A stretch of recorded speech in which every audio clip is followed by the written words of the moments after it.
What's up, guys? Welcome back to El Merengue Culé. Today I'm coming with a last minute video and a topic that I feel like a lot of you guys might want to hear my thoughts and opinions. You know, guys, I don't do these videos as often, but when I do, it's usually when some big news around Real Madrid occurs. And today, it's not the happiest of news, and many of you guys will already know what that news is at this point, but unfortunately, it looks like Casemiro, the great Casemiro, will be leaving Real Madrid within the next couple hours. Before getting started with the video, make sure you drop the like button, leave your comment down below. I want to hear your raw opinion about this, and without further ado,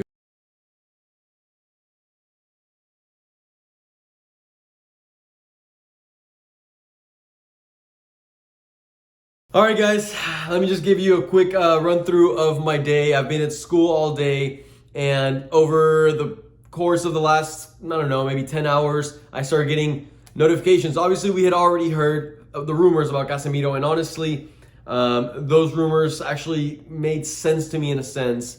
And sure enough, over the past couple hours, as I was saying, the rumors intensified, and news started coming out that negotiations were increasing and that Manchester United was offering Casemiro double the salary that he earns at Real Madrid.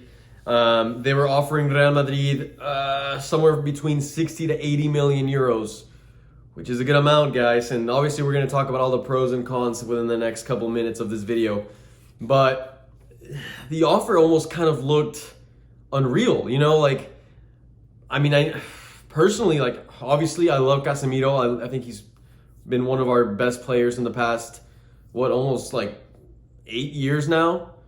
But to be honest, I would have never expected a team to come in with potentially almost 80 million. I think the final deal is going to be around 70 million, and it's a pretty good amount of money. I know that is going to have a decent amount of backlash, because it's like, well, is this money really worth losing a player that brings so much leadership and so much hierarchy to the team? Which kind of brings me to all the negatives that come with this potential transfer. Obviously, Real Madrid is losing one of their captains. Even though Casemiro never really wore that captain armband around his arm, we knew that deep down he was one of the pillars of Real Madrid. He's always been a guy that just stands and represents all the characteristics that us Madridistas expect in a player for Real Madrid. And so the thought of losing Casemiro honestly makes me really sad in that sense, because I feel like every time he was out there on the field, I knew 100% that Casemiro was going to give everything he had out there. If you're a Manchester United fan watching this video, I want to hear you down in the comments as well. But I'll just go ahead and tell you right now, you're getting a quality player, and a player that might help you guys out through these rough patch that y'all are going through. Casemiro is a player that will, like I said already before, give it everything on the field. He will destroy the player if he needs to. He will tackle him. He will foul him. He will get a yellow card. He will get a red card if he needs to, as long as it means that it's for the better of the team. A player that will put the whole team on his back if he has to. Like I said, he will sacrifice himself. And it's a player that I feel like every team that aspires to be successful needs in their team. Not just that, but he's a leader.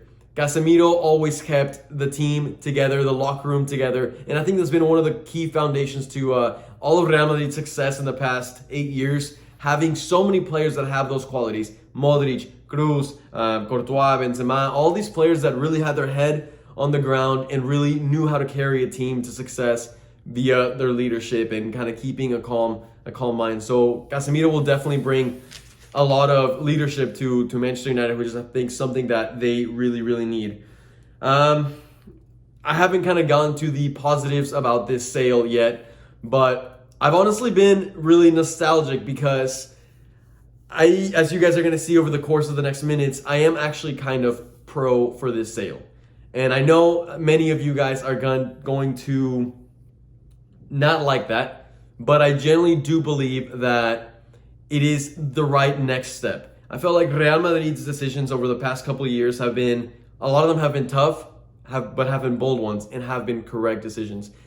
Selling Ronaldo was a really hard decision, but at that time, we got a lot of money for him. And yes, Ronaldo went on to have a good couple more years, 2, 3, maybe even 4 years. Right now, I feel like he's really hitting that first big decline where he's just not playing at the level he once was. But at Juventus, I felt like he was a really good player. And it was a tough loss for Real Madrid. But what happened? It allowed us to continue our transition, get one step ahead of Barcelona. And now look at the gap that we've created between Real Madrid and Barcelona. Because we essentially accelerated. We started that transition period a lot earlier than them, getting adjusted and adapted to life without Ronaldo. Whereas, like, for example, Barcelona is still to this day adjusting to life without Lionel Messi. So it allowed for new players to kind of flourish. I mean, look at Vinicius Jr. now. So I see Casemiro's sale as something similar. Another example I can use is Rafael Varane to Manchester United as well. Manchester United came, they offered a lot of money, and we gave Varane the option. We said, you know, you're a player that we love. You're a player that has given so much to the club. We're going to let you decide. You've won everything there is to win with the team, and decision's yours. Varane and Casemiro are two players that actually spend the majority of their years at Real Madrid not earning that much money. So Casemiro's going to go in there and earn essentially almost double his salary at Real Madrid.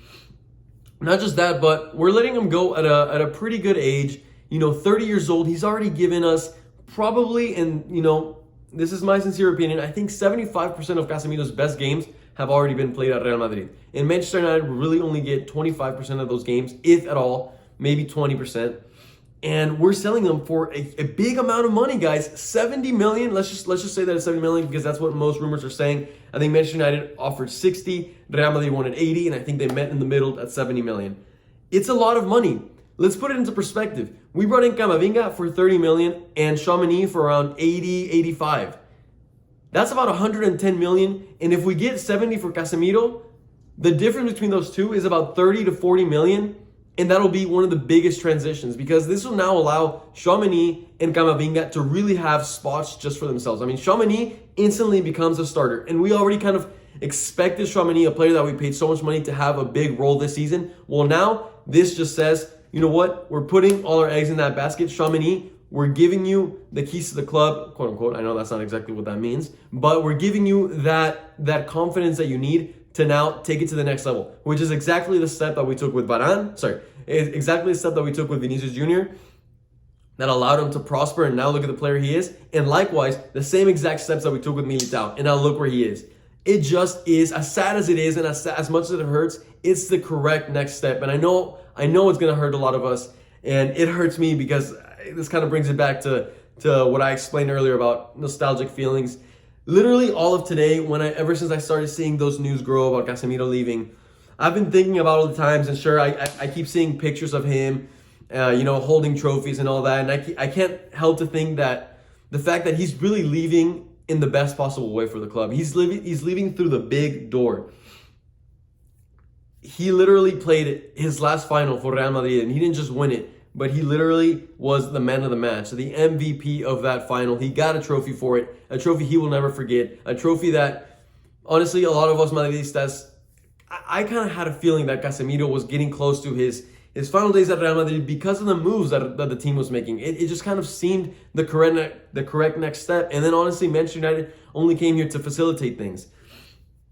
And let's not lie to ourselves. Obviously, I've been talking really good about Casemiro because he's a phenomenal player. But guys, really, I want you to dig back, think at all those live reactions that we had throughout the course of just last year.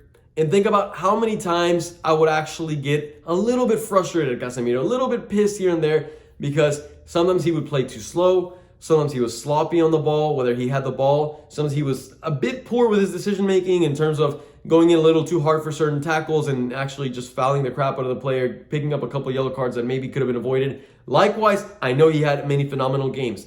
Champions League final, a phenomenal game from Casemiro yet again. But leading up to these games, oftentimes he was not having the greatest of games. In fact, every time that we subbed Casemiro out during the Champions League semifinals, quarterfinals, maybe even round of 16, the team played better. Think about it. Every time Camavinga would come in for Casemiro or Toni Kroos, it would bring a next level of energy, the next transition, the next boost that the team needed. You can argue the same for Rodrigo whenever he would come in for Asensio or other players. They were the correct natural step in the right direction. So now this is just the next step. Like I've been saying this whole time. So it allows Tchouaméni to really take that spot and grow into that big role. One little thing that I'm maybe a little bit sad about is that I felt like Casemiro still had a lot to teach to Tchouaméni or even Camavinga. But at the same time, Modric and Kroos also know a lot of what Casemiro already did know, and they can still continue to help those two youngsters really transition into the next stage of their career. We still have many leaders in the team. I mean, once again, I already mentioned Toni Kroos, Modric, Courtois, Benzema, Alaba. There's many leaders still in the team, so it's not like we're losing our main leader that now without him, we have a bunch of young players that don't really know what. I think the transition is perfect. We have a good mix of experienced leaders in the team with inexperienced but young and powerful with a high potential players. Honestly, it's not a bad thing, as sad as it is. And then I just kind of want to end it off with one of my favorite moments for Casemiro. I think probably the time that made me really, really fall in love with him, if I, already obviously did like him a lot. But that has to take me back to that Champions League final against Juventus when, the game was, I'm pretty sure at that time it was tied 1-1. Mandzukic had already scored the equalizer against us. And Casemiro out of nowhere comes out with a volley from like 40 yards out and just bangs it in the back of the net. And obviously we didn't have the channel at that time, but I lost my mind. I was screaming. I couldn't believe it. Casemiro had just scored a banger of a goal. And then he went on to put on hundreds of amazing games. So Casemiro, you will forever be remembered as one of my favorite center mids. You and Xabi Alonso both carried that number 14 with the right pride. That number 14 for Real Madrid will forever be a glorious number for the club. And for that, Casemiro, if you ever hear this, I want to thank you for it. Guys, I don't want to keep dragging on the video. I actually have a huge test, probably the biggest test of my life, which is actually my boards tomorrow. But I still felt like this topic was big enough for me to make a video rather than study. So after this, I'm going to upload the video real quick, go back to studying. But in the meantime, I do want to see you hit the like button and leave your comment down below. If you haven't subscribed to the channel, now is your time. It's the beginning of the season. We do a lot of live reactions. And before you leave, reminder that we have just opened up our Instagram account, El Merengue Culé. Go look us up. Go drop the follow. And we're also going to try to be more active on TikTok. So also look us up there. With that being said, guys, I'll see y'all later. Casemiro, I'm waiting for the news to become official, but it should become official within the next couple hours to days. I hope you have the best times at Manchester United, and we never have to cross paths again. No, but I hope one day you come back to Real Madrid. With that being said, guys, I'll see y'all next video, and as always, a la Madrid.